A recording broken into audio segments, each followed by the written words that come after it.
Hi guys, नमस्कार। जैसा कि आज हमारा दूसरा लेक्चर है स्ट्रेंथ ऑफ मटेरियल का। आज का जो लेक्चर है हमारा कंसेप्ट ऑफ स्ट्रेस है। इसके पहले हमने introduction of strength of material इसके बारे में हम पढ़ चुके हैं और वीडियो हमारा बन चुका है। आप यदि नहीं देखे हुए हैं तो आप उसको जाकर यूट्यूब पे रोहित टेक्निकल क्लासेस डालकर सर्च करके देख सकते हैं। आज हमारा जो लेक्चर है कंसेप्ट ऑफ स्ट्रेस पर है। तो हम समझते हैं पहले कि स्ट्रेस क्या होता है। ठीक है, तो देखिए स्ट्रेस के बारे में समझते हैं। स्ट्रेस बेसिकली हमारा एक रजिस्ट्रेटिव फोर्स है। कैसा फोर्स है? रजिस्ट्रेटिव फोर्स है। स्ट्रेस क्या है? एक रजिस्ट्रेटिव फोर्स है, या कह सकता है कि restorative force of the per unit area. Per unit area. जैसे कि हम मान लेते हैं कोई बॉडी है कुछ इस तरीके से। उस बॉडी पे हमने मान लिया कि एक बार कंप्रेसिव या फिर हम मान लेते हैं कि टेंसाइल ही लोड कार्य कर रहा है। एक अप्लाइड लोड लगा रहे हैं।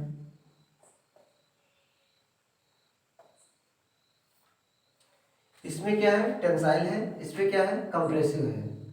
तो अगर यहाँ पर कोई मान लेते हैं कोई एक लेयर है वर्टिकल लेयर में, अगर उसकी स्थिति की बात करें पहले से अगर ए रहा होगा तो लोड लगाने पे कहाँ हो सकता है? यहाँ पर आ जाएगा, ए डैश पे हो जाएगा। अच्छा सेम यहाँ पर अगर ये बी है तो ये कहाँ हो जाएगा? बी डैश पे हो जाएगा। अगर सेम केस अगर टेंसाइल में बात करें तो यहाँ पे अगर देखें तो अगर पहले से यहाँ पे ए रहा होगा तो ये, क्योंकि यहाँ पे एलंगेट हो रहा है तो ये इधर आएगा। यहाँ पे क्या हो रहा था? कंप्रेस हो रहा था, इसलिए क्या हो रहा था? ये अंदर की ओर यहाँ पे ए डैश बी डैश मिला। यहाँ पे क्या होगा? इधर पीछे की ओर इसके मिलेगा, यानी यहाँ मिलेगा ए डैश। और सेम केस यहाँ बी की बात करें अगर, ये बी है, बी किधर मिलेगा? इधर मिलेगा बी डैश। अब हम समझते हैं यहाँ पे किसी एक को ही लेकर हम हल करेंगे, या चाहे इसको ले ले चाहे इसको ले ले। हमको समझना है कि स्ट्रेस क्या है। स्ट्रेस के बारे में तो पहले जान चुके। स्ट्रेस क्या है? एक रजिस्ट्रेटिव फोर्स है, या कह सकते हैं restorative force of the per unit area is called as stress. हम यहाँ पे समझना चाहेंगे कि यहाँ इस बॉडी में या जो हमने सेक्शन कंसिडर किया है इसमें कैसे स्ट्रेस को देखें, इसके बारे में देखते हैं। तो हम सबसे पहले हम इस वाले फिगर को ले लेते हैं। इस फिगर में किसी एक को ले लेते हैं, इसको हम ले लेते हैं। अगर इसमें हम मेथड ऑफ सेक्शन का यूज करें, किसका यूज करें? मेथड ऑफ सेक्शन का। मान लेते हैं इसे काट दिए, मान लेते हैं एक्स एक्स है, काट दिए तो कुछ इस तरीके से अलग अलग हो जाएगा। ये वन है मान लेते हैं, ये अगला होगा जो ये टू हो जाएगा। यहाँ पे वही पी अप्लाइड लोड कार्य कर रहा है। तो यहाँ पे जब हम मेथड ऑफ सेक्शन का यूज किए, जब ये सिंगल में दिखा तो इसके जस्ट एक अपोजिट साइड में एक सेम मैग्नीट्यूड का एक फोर्स कार्य करने लगा, जिसको हम बोलेंगे रजिस्ट्रेटिव फोर्स। यही रजिस्ट्रेटिव फोर्स ही क्या बन जाता है? स्ट्रेस बन जाता है। क्या बन जाता है? स्ट्रेस बन जाता है। ऐसे सेम यहाँ पर अगर देखें तो सेम यहाँ भी एक रजिस्ट्रेटिव फोर्स कार्य करने लगेगा। और यह जो रजिस्ट्रेटिव फोर्स है, अगर हम रजिस्ट्रेटिव फोर्स को एफ बोले, क्या बोले? एफ बोले, तो एफ बराबर पी हो जाएगा। एफ बराबर क्या हो जाएगा? पी हो जाएगा। अगर इस हम सेक्शन को n नंबर ऑफ पार्ट में अगर डिवाइड करें तो भी वहां पे हर बार एक अप्लाई लोड तो रहेगा ही, साथ में हर बार एक स्ट्रेस अपने आप आ जाएगा। n नंबर ऑफ पार्ट में सब में ऐसा दिखेगा। और यहाँ पे क्या होगा कि जो स्ट्रेस क्रिएट होगा वो स्ट्रेस क्या होगा? जो अप्लाइड लोड है उसको सेम मैग्नीट्यूड का होगा, लेकिन अपोजिट डायरेक्शन का होगा।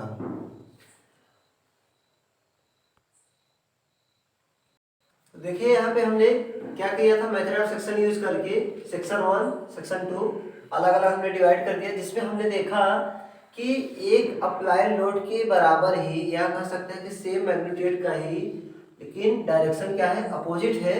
यहाँ पे अपने आप क्रिएट हो जाता है। अब हम यहाँ पे अगर इस सेक्शन की बात करें या इस बॉडी की बात करें, या जो यहाँ पर फोर्स कार्य कर रहे हैं, अगर ये स्टैटिक इक्विलिब्रियम कंडीशन में होगा, इफ स्टैटिक इक्विलिब्रियम कंडीशन,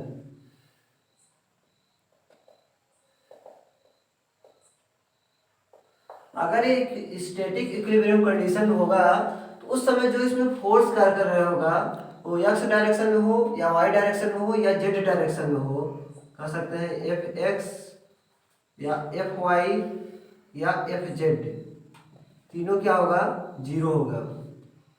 अगर मोमेंट की बात करें तो moment also can be zero, moment भी क्या होगा यहाँ पे, जीरो होगा। M x is equal to zero, m y is equal to zero, m z equal to zero.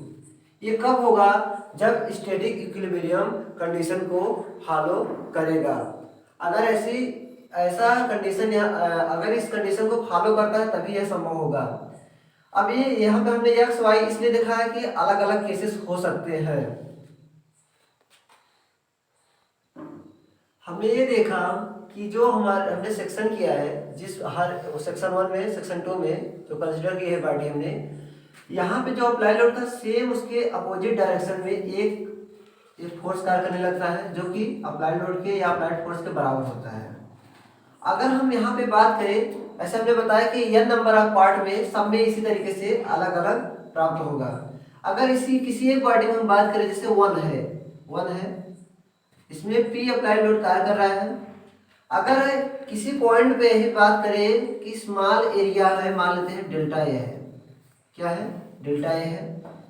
अब यहाँ पे जो फोर्स कार्य कर रहा है वो डेल्टा एफ कार्य कर रहा है, क्या कर रहा है, डेल्टा एफ कार्य कर रहा है। तब उस केस में हम क्या देखेंगे, उस केस में हम देखेंगे यहाँ पे, जैसा कि हम लोग जानते हैं कि स्ट्रेस क्या होता है, stress restorative force of per unit area, restorative force of the per unit area. तो उसके बाद हम देखेंगे यहाँ पे कि जैसे कि यहाँ पे रेजिस्टेटिव फोर्स है, यहाँ पे रेजिस्टेटिव फोर्स यहाँ पे यह कार्य कर रहा है। हमने किसी एक पार्टिकुलर किसी एक पॉइंट को लिया है, तो किसी पॉइंट की अगर बात करें यहाँ पे तो उस पॉइंट पे क्या हो सकता है, किसी पॉइंट के लिए स्मॉल एरिया में फोर्स कार्य करेगा।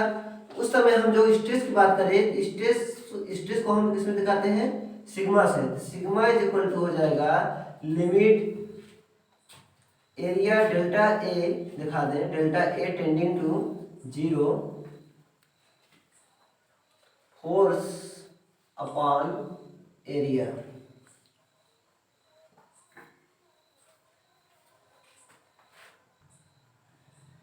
यहाँ लिमिट लगाने का क्या मतलब था, लिमिट लगाने का मतलब ये है, ये यह बताता है कि किसी भी पॉइंट पे अलग अलग स्ट्रेस क्रिएट हो सकता है, हर एक पॉइंट पे अलग अलग स्ट्रेस क्रिएट हो सकता है। अगर हमने किसी एक पॉइंट किसी स्मॉल एरिया की हमने बात की है, इस तरीके से अलग अलग एरिया के अलग अलग स्ट्रेस हो सकता है, इसलिए हमने यहाँ पे लिमिट में लिखा है। इस प्रकार हम यह कह सकते हैं यह एक्सप्रेशन या this expression is represent the stress is not constant या stress is a local property. इसको हम कुछ इस तरीके से भी लिख सकते हैं, stress equal limit delta A tending to zero del F upon del A. इसको लिमिट अगर हटा दें, इसको ऐसा भी लिख सकते हैं, stress equal D F upon D A. तो अब यहाँ पे हमको एक पर्टिकुलर वैल्यू चाहिए, हमको एक स्ट्रेस का एक्सप्रेशन चाहिए। ये स्ट्रेस का एक्सप्रेशन करेक्ट अभी नहीं है, क्योंकि हमने अभी पढ़ा है कि स्ट्रेस जो होता है हमारा, स्ट्रेस कैसी प्रॉपर्टी है, लोकल प्रॉपर्टी है। स्ट्रेस हमारा कैसे है, लोकल प्रॉपर्टी है, क्योंकि कांस्टेंट नहीं होता, किसी एक पर्टिकुलर किसी पॉइंट के लिए हो सकता है। अगर हम इसको इस तरीके से कर दें, d f is equal to stress d a, अगर दोनों साइड का इंटीग्रेट कर दें, बोथ साइड इंटीग्रेटिंग, तो हम यहाँ पे देखते हैं कि डी एफ यहाँ पे एफ हो जाएगा। और यहाँ पे अगर हम देखें तो यहाँ पे हम डायरेक्ट हम इंटीग्रेट इसको नहीं कर सकते, ना तो हमको स्ट्रेस की अभी तक कोई वैल्यू प्राप्त है कि हम इसको किसी भी टर्म्स में एक टर्म्स में रख के इंटीग्रेट कर दें। स्ट्रेस हमने अभी बताया जस्ट, स्ट्रेस हमारा कैसा है, लोकल प्रॉपर्टी, हर जगह वेरी करेगा, यानी बदलेगा, चेंज होता रहेगा, तो इसलिए हम इसको डायरेक्ट इंटीग्रेट नहीं कर सकते। तो यहाँ हमको एक अजम्पशन लेना होगा या मानना पड़ेगा हमको कि स्ट्रेस जो है हमारा एक एवरेज स्ट्रेस है। स्ट्रेस हमारा कैसा है, एक एवरेज स्ट्रेस है। एवरेज स्ट्रेस इसलिए जैसे अगर 10 वैल्यू है, 4 वैल्यू है, अगर उन सब का अगर हम एक एवरेज निकाल लेते हैं तो हमको स्टैंडर्ड मिल जाता है उन सभी को बीच के लेने के लिए। तो इस प्रकार से हम यहाँ पे जो स्ट्रेस है, स्ट्रेस को हम मान लेते हैं, यहाँ पे जो स्ट्रेस है उसको हम क्या मान लेते हैं, स्ट्रेस एवरेज स्ट्रेस है। कैसा स्ट्रेस है, एवरेज स्ट्रेस है। तो उस केस में हम यहाँ पे इंडिकेट कर पाएंगे, डी एफ को हम लिख दें एफ, यहाँ पे लिख देंगे हम सिग्मा डी ए सॉरी ए। अब यहाँ पे सिग्मा इज इक्वल हो जाएगा F by A, sigma is equal क्या हो जाएगा, एफ बाई ए। यानी यहाँ पे जो स्ट्रेस है हमारा, स्ट्रेस बराबर कितना हो गया, स्ट्रेस ये एफ का है, रजिस्ट्रेटिव फोर्स है, रजिस्ट्रेटिव फोर्स अपॉन एरिया। ए को भी हम बड़ा लिख देंगे, कैपिटल में लिख देंगे, क्योंकि यहाँ पर किसी पर्टिकुलर लिमिट के लिए नहीं रह गया है, बड़े के लिए हो गया है। तो ए के स्थान पे ए बराबर ए मान लेंगे हम, यहाँ पे ए दिखाएंगे। तो स्ट्रेस कितना हो जाएगा, stress is equal to restorative force upon area. और यह रजिस्ट्रेटिव फोर्स किसके बराबर होता है, अप्लाइड फोर्स के, लेकिन मैग्नीट्यूड सेम रहता है, लेकिन डायरेक्शन और क्या होता है, अपोजिट होता है। इसलिए हम F बराबर P पुट कर सकते हैं, क्या पुट कर सकते हैं, P। तो फाइनली जो रिजल्ट हमारा निकल गया है, स्ट्रेस यानी sigma is equal to P upon A। अब हम इसकी यूनिट की बात करेंगे। हमने देखिए यहाँ पे पढ़ा कि स्ट्रेस इक्वल क्या होता है, रजिस्ट्रेटिव फोर्स या applied force upon area, P upon A। हम बात कर रहे हैं किसकी, हम यूनिट ऑफ स्ट्रेस की। तो स्ट्रेस की यूनिट निकालना बहुत इजी है, हम समझते हैं, देखते हैं हम। स्ट्रेस इज इक्वल होता है क्या, फोर्स अपॉन एरिया। तो यहाँ पे फोर्स का है, अप्लाइड फोर्स है, कैसा फोर्स है, अप्लाइड फोर्स या रजिस्ट्रेटिव फोर्स का है। तो यहाँ पे जो फोर्स है, फोर्स की यूनिट हमेशा किस में होती है, न्यूटन में, और एरिया की यूनिट क्या होती है, मीटर स्क्वायर। इसकी यूनिट क्या हो जाएगी, न्यूटन पर मीटर स्क्वायर। इसी को हम लिख सकते हैं पास्कल भी लिख सकते हैं, क्या लिख सकते हैं, पास्कल। इसी को अगर हम थोड़ा बहुत बदलना चाहें तो कुछ इस तरीके से भी लिख सकते हैं, जैसे कि 1 मेगा पास्कल इज इक्वल होता है 10⁻6 पास्कल, या लिख सकते हैं 10⁻6 न्यूटन पर मीटर स्क्वायर। अगर न्यूटन पर मीटर स्क्वायर को मीटर में अगर बदल दें, मिलीमीटर बदल दें एमएम में, 10⁻6 न्यूटन 1 मीटर में होता है 10⁻3 मिलीमीटर या एमएम। यहाँ पे लिख देंगे 10⁻3 का स्क्वायर एमएम स्क्वायर। तो क्या हो जाएगा, 10⁻6 यहाँ भी बनेगा, 10⁻6 हट जाएगा, न्यूटन पर एमएम स्क्वायर। यहाँ पे जो यूनिट आ जाएगी ये भी न्यूटन पर एमएम स्क्वायर। लेकिन ये किसके बराबर होगी, 1 मेगा पास्कल का है, या फिर कहें कि 10⁻6 न्यूटन पर मीटर स्क्वायर के बराबर हो जाएगा, न्यूटन पर एमएम स्क्वायर। इसी प्रकार से और भी हम ले सकते हैं, मेगा पास्कल जैसे है, यहाँ पे गीगा पास्कल को भी हम कन्वर्ट कर सकते हैं। लेकिन जो हमारी फाइनली जो यूनिट है वो क्या है, हमारा न्यूटन पर मीटर स्क्वायर। हाँ, तो हमने यूनिट जान चुका है, यूनिट हमारी क्या थे, न्यूटन पर मीटर स्क्वायर। अब हम जानना चाहेंगे कि हमारा ये क्वांटिटी कौन सा है और इसका डायमेंशन क्या है। तो सबसे पहले हम डायमेंशन समझते हैं।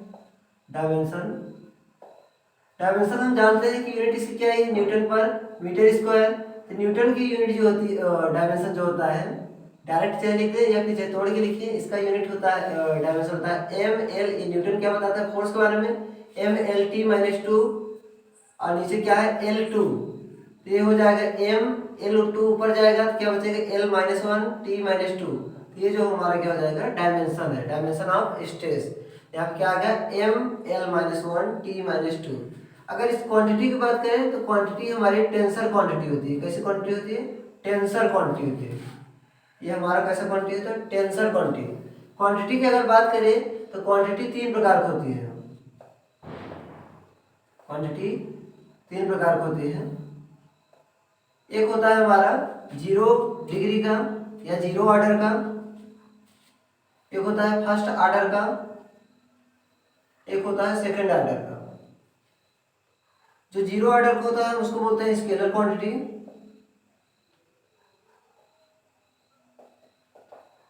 और जो फर्स्ट ऑर्डर का होता है उसको हम बोलते हैं वेक्टर क्वांटिटी, और जो सेकेंड ऑर्डर का होता है उसको हम बोलते हैं टेंसर क्वांटिटी। तो जो हमारा स्ट्रेस है, स्ट्रेस हमारा क्या है, टेंसर पॉइंट है। ऐसा इसलिए क्योंकि इसमें एक से अधिक डायरेक्शन मिलते हैं। तो गाइज यहाँ पे कॉन्सेप्ट ऑफ स्ट्रेस खत्म होता है। कल के लेक्चर में type of stress and strain को हम पढ़ेंगे। तो गाइज हमारे चैनल को सब्सक्राइब करें, आप हमारे वीडियो को लगातार देखें और दूसरे के पास भी शेयर करें। ठीक है, धन्यवाद।